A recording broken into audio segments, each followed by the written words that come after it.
Hey guys, copyright strike के कारण reach बहुत ही कम हो गई है, so please like share and subscribe. कहानी की शुरुआत में हम देखते हैं कि ली जोहन उन लोगों से बचते हुए अपनी बाइक लेके एक बिल्डिंग के अंदर चला जाता है।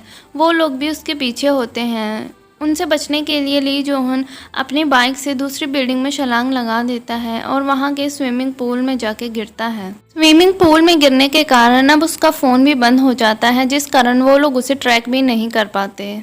अब चोई उसी लड़की के पास पहुंच जाता है। चोई सोचता है कि ली जोहन इस लड़की से बहुत ही प्यार करता होगा। वो लड़की उसके गले लग जाती है और उससे पैसों के बारे में पूछती है। चोई उसे बताता है कि पैसे उस बोट पे हैं और अभी उसकी बात पूरी भी नहीं हुई होती कि वो लड़की उसको गोली मार देती है और चोई यहीं पे मारा जाता है। चोई की आंख हेल किट के पास खुलती है। डेथ वहाँ पे होती है और डेथ उसके ऊपर हंसती है। डेथ बताती है कि उस लड़की ने उसको पैसे के लिए मारा है। डेथ उससे बोलती है कि तुम्हें पता था, फिर भी क्या तुम्हें शक नहीं हुआ कि वो मारा जाएगा। डेथ बोलती है कि तुम तो बहुत ही बड़े बेवकूफ़ हो, तुम्हारे साथ तो ऐसा ही होना चाहिए था।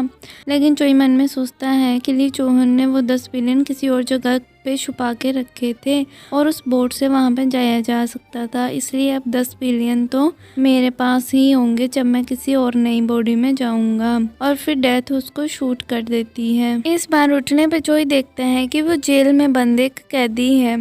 अभी तक चोई की कोई भी मेमोरी नहीं आई होती, तो वो अपने एक सेलमेट से पूछता है कि हम लोग कब रिहा होने वाले हैं।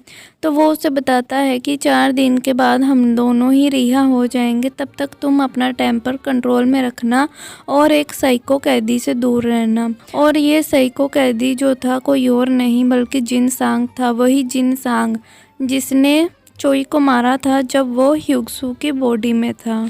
जिन सांग को देख के चोई से रहा नहीं जाता और चोई उसको खूब मारता है। उसके सेलमेट उसको रोकते हैं क्योंकि सब लोग जिन सांग से बहुत ही डरते थे। जिन सांग की इमेज ऐसी थी कि वो एक साइको है और किसी को भी मार सकता है, बट चोई उसे खूब मारता है। और उसी टाइम चमकता हुआ स्टोन चोई के अंदर आ जाता है और चोई को पता चलता है कि अभी वो जिस बॉडी में है उसका नाम ते सांग है और ते सांग बचपन से ही एक फाइटर बनना चाहता था, लेकिन उसके जो घर के हालात थे वो इस तरह के नहीं थे कि वो कुछ कर पाता। तभी उससे पता चलता है कि एक आदमी उसे बहुत सारे पैसे दे सकता है। वो उस आदमी से मिलता है तो वो आदमी बताता है कि उसके एक क्लाइंट को हिट एंड रन केस में एक ऐसे आदमी की ज़रूरत है जो कि उसका गुनाह अपने सर ले सके। और क्योंकि ते सांग अभी सिर्फ 18 ही साल का है तो उसे इतनी सज़ा नहीं होगी, लेकिन वो लड़की मर जाती है जिसका एक्सीडेंट हुआ होता है, इस वजह से उसको 2 साल की सज़ा हो जाती है। तो इस पे ते सांग बोलता है कि 200 मिलियन अब बहुत कम है, अब मुझे 1 बिलियन चाहिए क्योंकि मुझे 2 साल की सज़ा भी हो गई है। प्रेजेंट में चोई ये सुन के हंसता है कि जिन सांग एक साइको मर्डरर है। वो जिन सांग के पास जाता है और जिन सांग को एक थप्पड़ लगाता है और उसके बाद उसे कई सारे थप्पड़ लगाता है। जिन सांग रोने लगता है और उससे माफ़ी मांगने लगता है। चोई उसे बोलता है कि तुम कोई साइको मर्डरर नहीं हो, बल्कि तुम तो एक लूज़र हो जिसने अपने स्कूल के एक लड़के को मार दिया था और स्कूल में बच्चों को बुली करते थे और इस पे सब लोग जो थे वो भी उसको मारने लग जाते हैं क्योंकि किसी को भी अब उसके साइको मर्डरर होने का डर नहीं था। चोई जेल में काम कर रहा होता है तो बहुत सारे लोग उसके ऊपर हमला कर देते हैं। उसका सेलमेट भी वहां से भाग जाता है, लेकिन चोई को समझ नहीं आता कि ये सब क्या हो रहा है। तभी उसे पता चलता है कि जो लॉयर था उसी ने इन लोगों को पैसे दिए हैं चोई को मारने के लिए। अब क्योंकि ते सांग काफ़ी अच्छा फाइटर था तो इसलिए चोई उसकी बॉडी का अच्छे से इस्तेमाल करके खूब लड़ाई करता है और सबको वहाँ से मार भगाता है। तभी वो देखता है कि उसका सेलमेट वहाँ पे एक बड़ी सी रॉड लेके आया है, बट जब वो देखता है कि चोई ने तो अकेले ही सबको मार दिया है तो वो वहाँ से चला जाता है।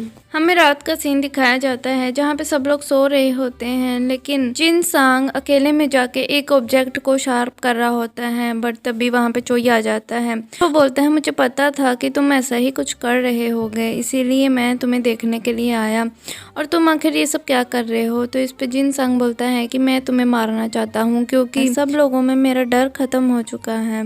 चोई इस पे बोलता है क्या इतनी सी बात के लिए तुम किसी को मार दोगे।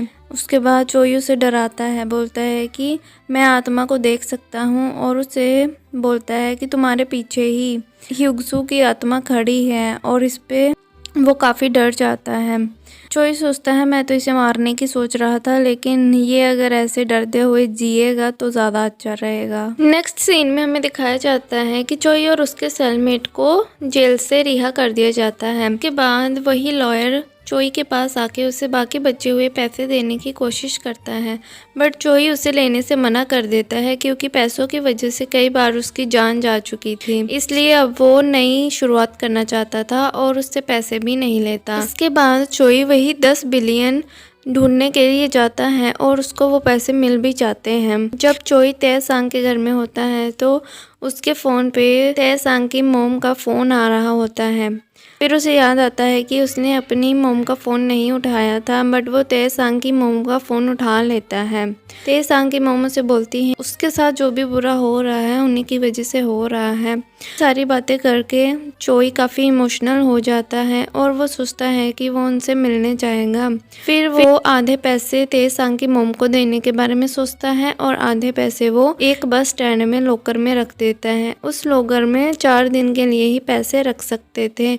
चोई सोचता है कि 4 दिन काफ़ी होते हैं, 4 दिन में मैं आके पैसे निकाल लूँगा। देन वो तय सांग की मोम से मिलने के लिए चला जाता है, बट रास्ते में उसके ऊपर एक आदमी हमला कर देता है और ये आदमी वही था जिसकी लड़की का एक्सीडेंट हुआ था। चोई उसे समझाता है कि आपकी लड़की का एक्सीडेंट मैंने नहीं किया है। इस पे वो आदमी थोड़ा सा कंफ्यूज हो जाता है और तभी वहाँ पे किसी के आने की आवाज़ होती है तो वहाँ से चला जाता है। हम देखते हैं कि वहाँ पे चोई का सेलमेट था। चोई का सेलमेट उसको मार देता है और उसे बताता है कि मुझे तुम्हें मारने के लिए पैसे मिले थे। चोई जागते ही डेथ के पास जाता है और डेथ से बोलता है कि मुझे जल्दी से शूट कर दो क्योंकि मुझे वो पैसे 4 दिन के अंदर ही निकालने हैं।